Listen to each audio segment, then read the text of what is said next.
In this video, I'm going to show you how to connect Ledger to CoinLedger. Now, the first thing you want to do, you want to go to the Import tab up top left inside your dashboard, and then from here at the bottom, it says Add Account. So click on that, and then from the list, you want to find Ledger. So if you don't see it, simply type in Ledger like this, and there we go, there it is. You simply want to click on it, and then from here, it's going to give you a few options. I have one over here already imported, as you can see, but when you do this for the first time, you're going to see like this.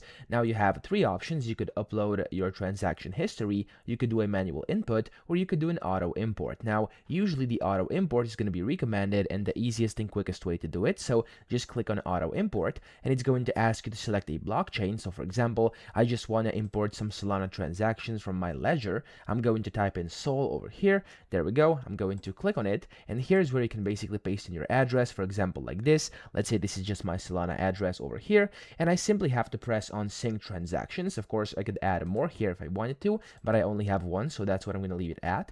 And then you want to click sync transactions. It's going to start syncing, and then within a few seconds, you'll see that it's actually added in all your transactions. Over here, as you can see as an example, I've imported my wallet from Ledger over here, and as you can see, it says like all the transactions regarding Solana over here, and yeah, I can see them here. I've successfully connected Ledger to CoinLedger, and if I go into transactions, I will also be able to see all the transactions from Ledger I've imported. So that's how to connect it. I hope this video helped you out. If it did, please subscribe to the channel and help me out as well.